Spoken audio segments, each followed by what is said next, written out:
This is the story of every level. You start in the cold, where money is panic and every number feels personal. Then the air changes. Little by little, your net worth stops being a wound, becomes a tool, and eventually becomes something quieter, proof that you learned how to stay. You are below zero. This is level 1. Broke, maybe in debt, maybe pretending it is temporary while your chest tightens every time your phone lights up.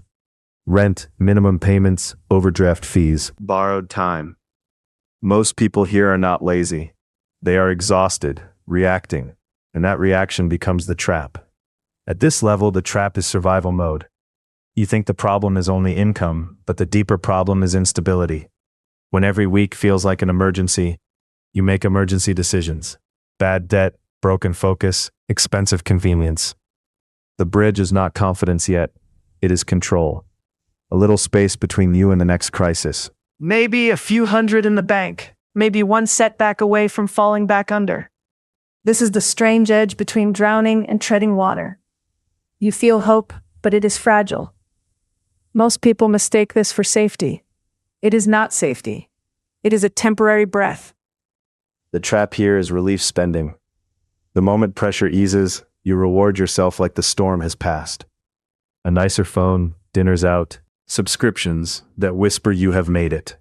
The ones who make it do something less emotional. They protect the first margin they ever build, because that margin becomes identity. You reach 5,000, 10,000, maybe 25,000 in net worth. This is level 2, stable enough to think, not stable enough to coast. Your bills are covered, the lights stay on. You stop fearing every notification. But another danger appears here.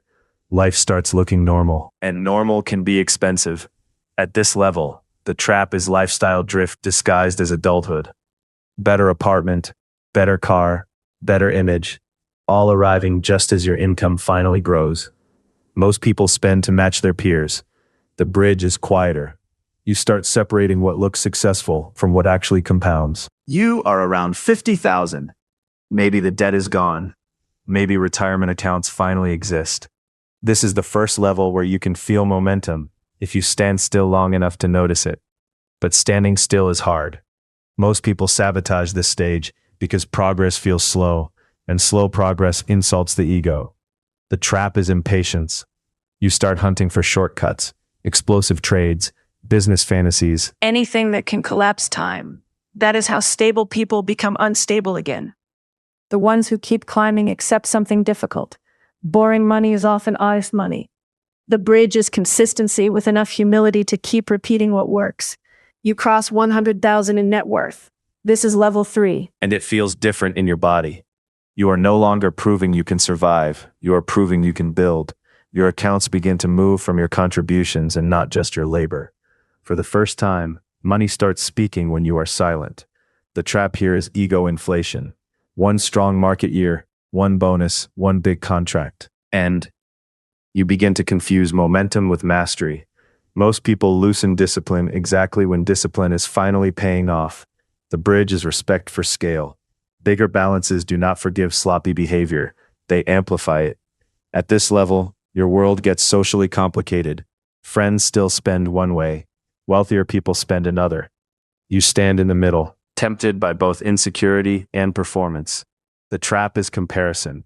When you start measuring your balance sheet against someone else's highlight reel, you lose sight of your own machine. The bridge is internalization. You stop needing your life to look expensive.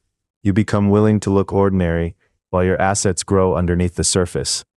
Most people need applause too early. The ones who make it learn to enjoy privacy, because privacy lets compounding happen without constant interruption. You move toward 250,000, maybe 300,000. This is level 4, the $250,000 range, where the math starts becoming meaningful. Good years now matter. Bad years matter too. Your choices around taxes, housing, investing, and career leverage begin to shape entire decades instead of just months. The trap is fragmentation. At lower levels, effort alone carried you. Here, effort must be organized. Money sits in too many places. Goals conflict. And your financial life becomes a set of disconnected motions. The bridge is coherence. You begin thinking like an owner of a system, not just a worker with accounts. At this point, income is no longer the whole story.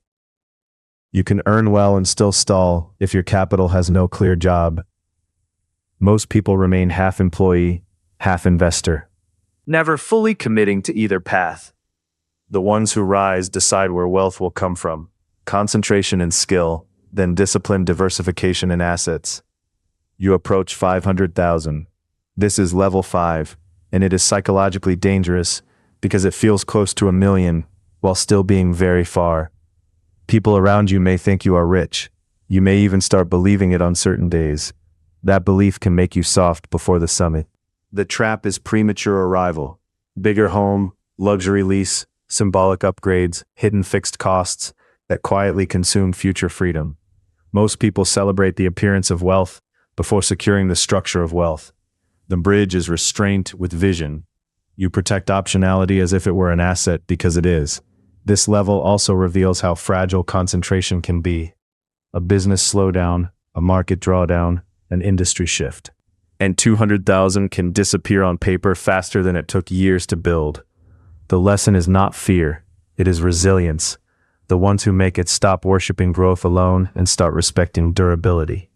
You're in the high six figures now, 700,000, 800,000, maybe 900,000.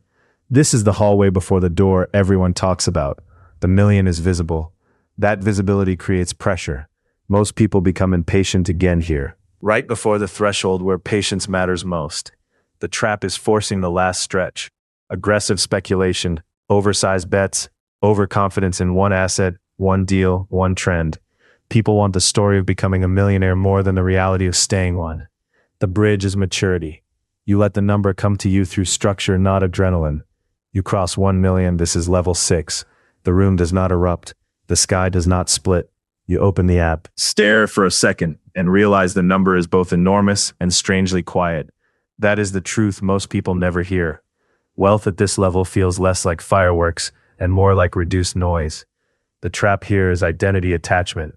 If millionaire becomes your personality, fear enters through the back door. You start defending the title instead of building the life. The ones who keep ascending treat 1,000,000 as a base camp, not a throne. The bridge is detachment paired with stewardship. At this level, your attention becomes more valuable than your money. Every opportunity looks legitimate. Every advisor sounds polished. Every unnecessary complexity arrives, wearing the language of sophistication. Most people think wealth is lost through one dramatic mistake. More often it leaks away through scattered attention and elegant nonsense. The bridge is simplification at a higher altitude. You become harder to impress. You favor understandable businesses, durable assets, tax awareness, and time freedom. You begin asking a better question. Not how can this make me richer, but what kind of life does this support? That question changes everything. From the top looking back, every level was less about the number than the version of you each number demanded. Broke taught urgency, stability taught restraint, growth taught patience, wealth taught stewardship. And the real secret was always this: each level opened only when you stopped performing and started becoming the person who could carry the next one.